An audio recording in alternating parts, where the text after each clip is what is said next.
capítulo 8. Mateus capítulo 8.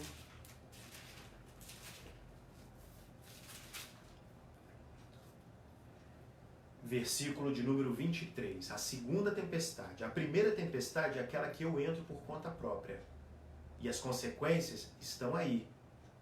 Aí gera todas essas coisas, né? Sentimento de culpa, irritabilidade, ansiedade, solidão, tantas outras coisas. Tempestade número 2. Mateus 8, 23. E entrando ele no barco, seus discípulos o seguiram. Eis que no mar se levantou uma tempestade tão grande que o barco era coberto pelas ondas. Ele, porém, estava dormindo. E seus discípulos, aproximando-se, o despertaram, dizendo: Senhor, salva-nos, que perecemos. E ele disse-lhes: Por que temeis, homens de pequena fé? Então, levantando-se, repreendeu os ventos e o mar, e seguiu-se uma grande bonança. A segunda tempestade é a tempestade que o Senhor conduz você, para que você cresça e aprenda com Ele, e faça gerar em você maturidade. Muitas situações que a gente enfrenta na vida não é castigo de Deus, é uma oportunidade para crescimento. O texto está dizendo que Jesus entrou no barco e os discípulos com ele. Jesus sabia que a tempestade ia aparecer no meio da jornada. Então Jesus, dormindo, a tempestade surge, os discípulos se apavoram e eles vão e eles acordam Jesus e Jesus diz: homens de pequena fé. Essa segunda tempestade é a tempestade que eu falei aqui, que ele coloca você. Muitas coisas que acontecem na sua vida não é castigo de Deus, é oportunidade para o seu crescimento. Muitas coisas que você está enfrentando, não adianta ninguém colocar a mão. Não adianta pastor tentar ajudar, não adianta o padre tentar ajudar, não adianta o líder religioso tentar ajudar, não adianta melhores amigos tentar ajudar, não adianta. É um agir de Deus na sua vida. Jesus estava dando aos discípulos uma oportunidade de crescer na fé. Tanto que ele diz, homens de pequena fé. Jesus queria acrescentar fé a eles. Então, na minha vida, Jesus me ensinou. Eu sei que muitas vezes não concordam, mas Jesus trabalhou na minha vida no desemprego. Não me deixou faltar nada. Porém, o desemprego na minha vida me ensinou algumas coisas que hoje faria falta na minha vida. Então eu fiquei algum tempo desempregado para Deus mostrar para mim quanto vale algumas coisas. Foi o deserto, foi a tempestade na minha vida. Algumas pessoas, outras questões. Deus permite até, creia você ou não, situações de enfermidade, situações de algumas crises, algumas coisas que não dão certo, algumas portas que Deus fecha na nossa vida, alguns caminhos que Ele nos conduz. Preste atenção. A Bíblia diz em Mateus capítulo 4, Lucas capítulo 4 também, que o Espírito conduz Jesus ao deserto para ser tentado pelo diabo. A Bíblia diz que Deus, lá no Velho Testamento, leva o povo para o deserto, aonde eles precisam receber de Deus a providência. A água que sai da rocha, aonde as águas eram amargas, Deus fez que a água ficasse potável. O mar que se abriu, as codornizes que voavam bem baixo. Então Deus, às vezes, conduz eu e você para o deserto ou para o meio da tempestade para mostrar para nós que Ele é Deus. Mas Ele não vai te abandonar no meio desta tempestade. Ele vai te auxiliar, Ele vai estar com você. Creia nisso. Se Deus olhar em mim e em você alguma área que precisa ser tratada e que está nos prejudicando a nossa comunhão com Ele, prejudicando a nossa intimidade com Ele, impedindo de nos fazer crescer, Deus vai agir por amor a você. A palavra de Deus diz que todas as coisas cooperam juntas para o bem daqueles que amam o Senhor. Até o nosso Senhor Jesus teve momentos de angústia que o fizeram crescer. Os apóstolos. Experimenta dar para o teu filho tudo o que ele quer. Experimenta dar para o teu filho tudo o que ele deseja. Você vai ver o que vai ser do seu filho. A maior figura de Deus na Bíblia é o Pai. A maior figura é o Pai. Primeira tempestade, eu vou porque eu quero, eu entro nela. O filho pródigo foi embora, deixou a casa do pai, entrou numa tempestade terrível e ele observou que o melhor lugar para se estar é na casa do pai. Segunda tempestade, a tempestade que ele me conduz. Ele me leva. Eu fico imaginando Moisés correndo em volta daquele povo no deserto, gritando: gente, é Deus nos fazendo crescer, é Deus nos fazendo crescer, Deus nos ensinando algo. Percebam, não está faltando nada. Desde quando saímos do Egito até aqui, as providências de Deus são diárias. Mas o povo não entende. Então eu quero hoje, que ao terminar essa mensagem, você faça aí uma recapitulação da sua vida. O que é que está acontecendo? Você que tomou decisões erradas ou Deus que está te fazendo crescer? Você foi com as suas próprias pernas, como Jonas, para o meio da tempestade? Você foi para o lugar que Deus não queria que você fosse? Ou Deus está te conduzindo para fazer você crescer? Apóstolo Paulo, ele passa por muita coisa que eu e você talvez não teríamos condições de passar. Paulo, ele diz que tinha prazer na tribulação. Ele tinha prazer na angústia. Mas ele sabia que era Deus agindo na vida dele. Então nós precisamos entender isso. E esse tempo que nós estamos vivendo? Pandemia, epidemia, corre para lá, corre para cá, para ver se algum remédio está funcionando, está agindo, é eficaz no combate. Uns concordam que fique em casa, outros não concordam. Uns colocam lá na sua foto, fique em casa, outros dizem, temos que voltar a trabalhar. E começa esse debate, começa tanta coisa, tantos debates, tanta discussão. Porém, é uma tempestade que Deus nos levou a ela. Não tem para onde correr. Todos nós estamos no mesmo barco. Todos nós estamos juntos nessa. Itália, Espanha, Estados Unidos, Brasil, os continentes, o globo. Todos os dias passa na TV como os países estão lidando com essa pandemia. Cancela-se Jogos Olímpicos, estádios de futebol estão se tornando hospitais de campanha. Então, todos nós estamos no mesmo barco. Isso aí vai ficar marcado na história da nossa geração. Porém, esta, creio eu, que o próprio Deus nos leva junto com Ele. Para quê? Para nos ensinar que dentro de nós existe algo chamado fé. A tempestade que você entra nela tem como sair.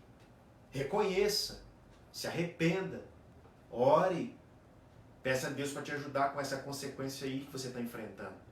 Muita gente hoje traz consequência de atitudes que vai para o resto da vida. Porém, Deus pode te ajudar, Deus pode segurar na sua mão e ir com você. Agora a outra, Deus vai te levar. Só que toda tempestade gerada por Deus tem início, tem meio e tem fim. E quando encerrar, você vai poder observar as grandes coisas que Deus fez. Os discípulos, eles fazem um seminário com Jesus de 3 anos, prática e teoria. Ao encerrar, quando dá os 3 anos e Jesus precisa subir aos céus, com certeza aqueles homens não eram mais os mesmos do que quando Jesus os chamou. Agora eram homens cheios de fé. Agora eram homens que estavam com a palavra em seus lábios. Agora eram homens que estavam prontos para enfrentar os imperadores. Homens que estavam prontos para enfrentar o sinédrio. Homens que estavam prontos para enfrentar a apostasia, enfrentar as pedradas. Então, se você entender que isso que você está enfrentando é um projeto de Deus na sua vida, você vai crescer mais e mais. Sabe o que vai acontecer? Você passa por essa, vai vir outra lá e você vai dizer, eu vou passar pela outra também, porque o Senhor me ensinou a passar por essa. Eu vou passar pela outra e vou passar por mais outras que ainda hão de vir. Eu vou passar por outras que ainda hão de vir. Porque eu sentei na sala de aula de Deus. Ele me ensinou. Ele cuidou de mim. Posso todas as coisas naquele que me fortalece. Mas no versículo anterior, o Filipenses 4,12, eu sei viver ter muito, sei viver tendo muito, sei viver tendo pouco, sei viver na bonança, sei viver na escassez. Em todas as coisas estou instruído. Ter fartura, ter fome. Mas ele tinha paz no coração, porque ele entendia que era Deus na situação. Pense nisso. Quando você vê que alguma coisa difícil está surgindo na sua vida, os ventos, as tempestades, antes de você falar que é castigo de Deus, ou então você falar que Deus está soprando na sua vida, pare para pensar. Qual foi a decisão que você tomou? Você decidiu, por conta própria, entrar na tempestade, ou você decidiu entender que essa tempestade é de Deus para você? Não reclame. Talvez tenha alguma coisa na sua vida precisando de ajuste. Talvez tenha alguma coisa na sua vida precisando ser ajustada. No primeiro ponto, saia dessa tempestade. Saia do meio dela. Você se enfiou aí, sai. E a segunda tempestade, fique nela e deixa Deus terminar. Porque se você sair dessa situação que Deus criou na sua vida, Ele não vai terminar. Deixa Ele terminar. Chore. Vai para o teu canto. Talvez você não vai entender, como eu não entendia e não entendo muitas vezes, mas deixa Deus agir. Essa é a palavra que eu tenho para você hoje. São 8 horas. Começamos 7h30, a internet caiu um pouco, voltamos.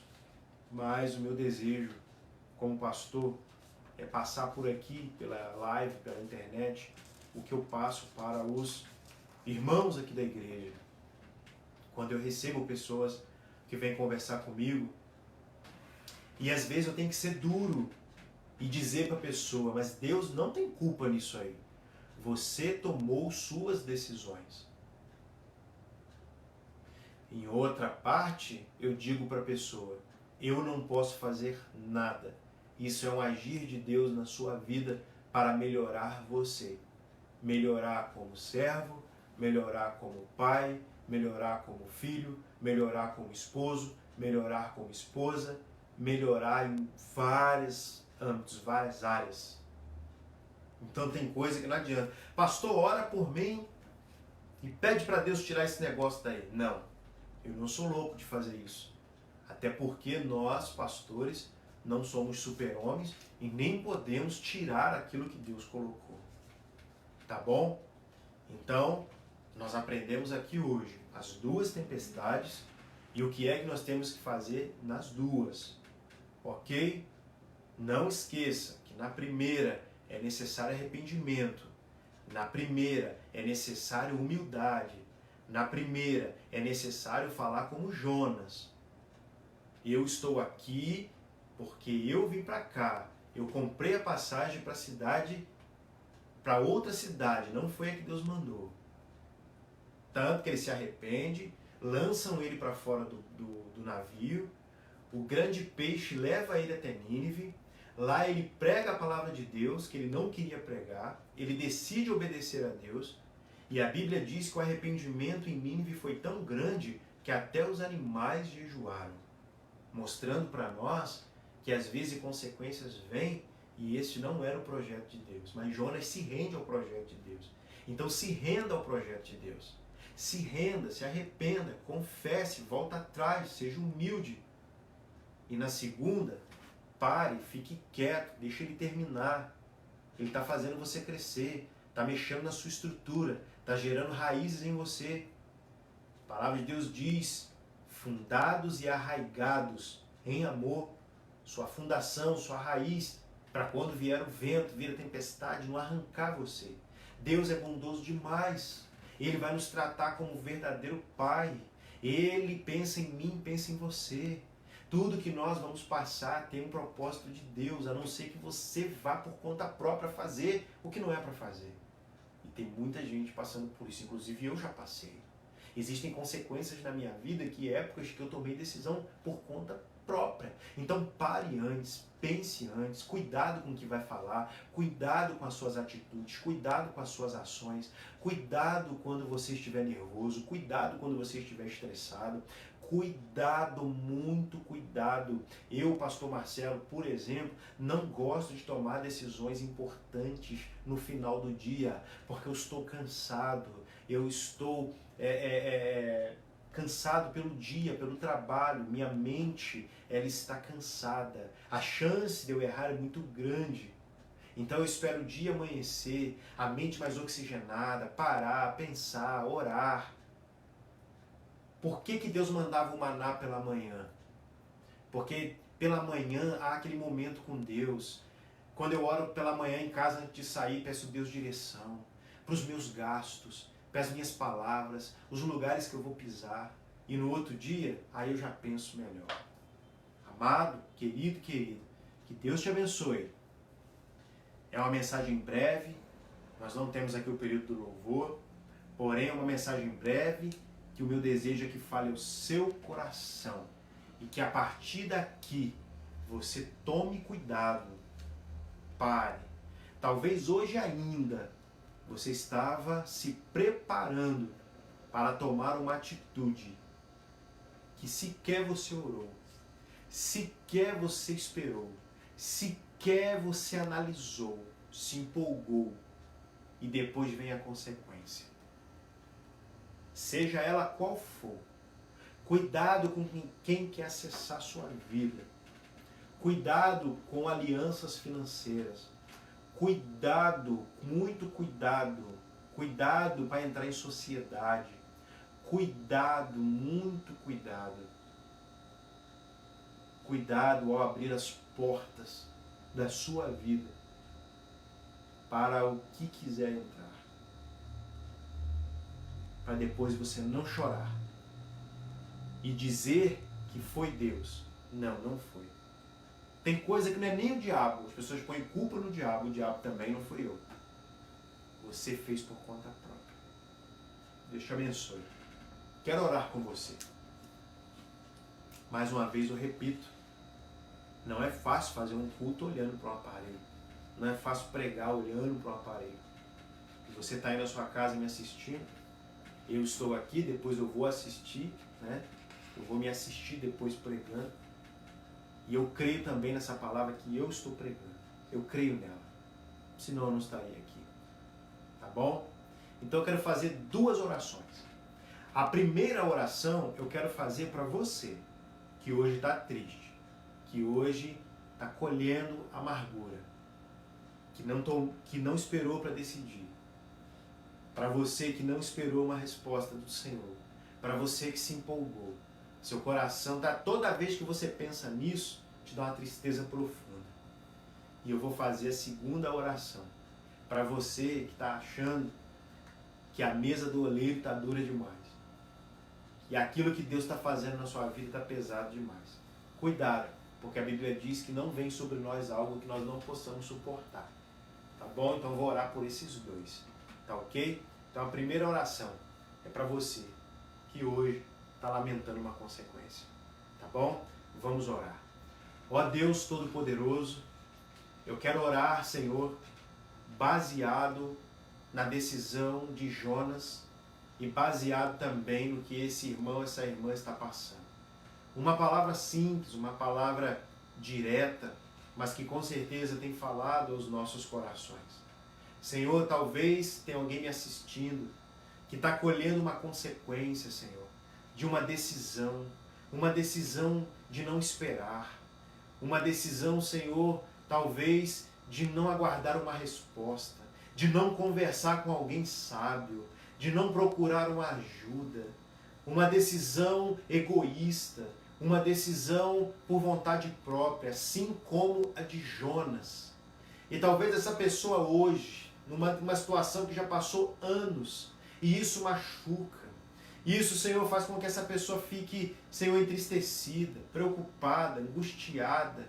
Eu quero, Senhor, orar nesta noite, pedindo ao Senhor que leve, Senhor, o arrependimento ao coração dessa pessoa, mas o arrependimento de mão dada com uma humildade, que venha reconhecer verdadeiramente que não devia ter feito isso, que não devia ter agido dessa forma, que não devia ter ido por esse caminho, que não devia ter tomado essa decisão, que não devia ter se envolvido com essa pessoa, que não devia ter entrado por esta porta, que não devia ter gastado esse dinheiro, que não devia ter feito isso. Então eu peço agora, Senhor, que o Senhor vá até essa pessoa com graça e misericórdia e mostra para ela verdadeiramente que não era para ter feito, mas mediante o arrependimento o Senhor vai e abraça essa pessoa e mostra para ela que ainda tem muito chão pela frente e possa ter uma recuperação, voltar para o centro da sua vontade, voltar para o centro do teu querer, dar passos para trás, recomeçar, resetar a vida, porque, Senhor, em Ti há sempre esperança, em Ti há sempre um recomeço, e o Senhor é especialista em recomeços. Assim como Jonas, que voltou atrás, para o centro da sua vontade, foi para Nínive, e lá a sua vontade se manifestou. Seja assim com esta pessoa. Ó Deus, quero orar também na questão da segunda tempestade. A tempestade que os discípulos são conduzidos pelo Senhor. Porém, o que destaca essa passagem é que o Senhor estava com eles no barco. O Senhor está conosco nesse tempo. Esse tempo que estamos vivendo, Senhor, de tanta tristeza, tantas lágrimas. Esse tempo, Senhor, onde o mundo se prostra, aonde o mundo se prostra, mas ao mesmo tempo luta, tentando se colocar de pé diante de um vírus. Ó Deus, o Senhor sabe todas as coisas. E às vezes nós ficamos orando para o Senhor repreender, para o Senhor parar, para o Senhor anular, mas às vezes não oramos pedindo para o Senhor nos fazer entender o que o Senhor quer nos ensinar. Então estamos aqui, Senhor, para orar. Nos faça entender a Tua mensagem. Também, Senhor, outras situações da vida que muitas pessoas estão enfrentando e que às vezes não estão entendendo que é um agir do Senhor para crescimento, assim como foi comigo o desemprego, assim como foi comigo momentos de enfermidade, assim como foi comigo tantas situações. É assim que o Senhor age, é assim que o Senhor faz, porque o Senhor quer nos fazer crescer. O Senhor não quer que os seus filhos fiquem imaturos, o Senhor não quer que os seus filhos fiquem tomando decisões erradas ou tendo uma visão mesquinha, pequena de tantas situações. Ah, Senhor, vem ao nosso encontro. Vem, Senhor, sobre nós. Segura em nossas mãos, como o Senhor segurou na mão de Pedro quando ele afundava ali no mar. O Senhor está conosco. Nos ajuda, Senhor, a entender, nos ajuda a ir até o final. Até o momento final que o Senhor vai dizer, pronto, acabou aqui, você cresceu um pouco mais. Nos ajuda a entender que vamos passar por essa, porque sabemos que não foi a primeira nem a última, e outras virão e nós vamos passar de novo. E nós vamos passar de novo e vamos poder dizer, podemos todas as coisas em Cristo que nos fortalece. Podemos todas as coisas no Senhor que nos fortalece. Esse é o nosso desejo, essa é a nossa oração. Para que possamos cada vez mais sofrer, possamos cada vez mais sofrer, Senhor, sim. Sofrer entendendo que o Senhor tem um propósito, mas cada vez menos sofrer por consequências de atitudes erradas. Vale a pena se colocar diante do Senhor e fazer uma oração e pedir ao Senhor direção. Vale a pena te obedecer. Vale a pena encontrar no Senhor a direção para tudo. Muito obrigado, Senhor. Oramos em nome de Jesus. Amém. Quero agora encerrar este momento dizendo para você, tá, Aí já é um pedido aqui do pastor Marcelo, por favor, aos membros da Igreja Metodista Wesleyana e todos vocês que nos assistem, as redes sociais estão ficando insuportáveis, com muitas mensagens falsas, com muitas mensagens e vídeos que não deveria mandar, deveria segurar, vídeos fortes, debates, pessoas estão virando inimigas pelas redes sociais, pessoas estão usando já esse tempo para poder fazer uma espécie de campanha política. Eu quero pedir para você, por favor, vai para a oração, aquieta o seu coração, vai ler um bom livro, vai ler a Bíblia, se volte para os necessitados, procure saber se alguém está precisando de alguma coisa, procure saber se alguém está precisando de um socorro, de um refúgio, está precisando de uma compra, está precisando de um alimento, está precisando de uma oração. Começa a sair de cena um pouco nas redes sociais, começa a sair de cena um pouco dessas brigas, desses debates e vamos olhar para uma outra direção, tá bom? Porque o que está acontecendo é que as pessoas estão começando, algumas, até a não abrir mais. Algumas pessoas que eu conheço não estão abrindo mais as redes sociais. Por quê? É muito disse-me-disse, coisas falsas, briga, discussão, desentendimento, algumas coisas assim que não vale a pena. Então use a rede social para edificar, para abençoar, para consolar, para auxiliar, para ajudar, para motivar, para trazer esperança. Faça isso. Caso contrário, desligue. Confesso para você que só não anulo minhas redes sociais um pouco por causa do meu trabalho. Então, que Deus te abençoe. Seja profeta da esperança, não seja profeta do caos. Leve as boas notícias, não leve mensagem de terror. Que Deus te abençoe. Aqui nós encerramos esse culto da campanha da vitória. Aqui nós encerramos esse culto que nós separamos para falar do favor de Deus. Então, Deus está com a sua despensa cheia para abençoar o seu povo. Porém, precisamos entender que ir para a primeira tempestade nos afasta de receber as bênçãos de Deus. Ficar quieto na segunda tempestade, entendendo o que Ele está fazendo, só vai atrair as suas bênçãos para nós. Encerro com um dito que eu coloquei lá no meu Facebook certa vez. Você não sabe o que Deus tem para você após a obediência. Amém? Erga suas mãos e receba a bênção do Senhor. Que o grande amor do Deus Pai Todo-Poderoso, a graça de Jesus Cristo, seu Filho, e as consolações do Espírito Santo de Deus seja sobre a sua vida e todos digam amém. Até domingo, se Deus assim permitir. Deus te abençoe.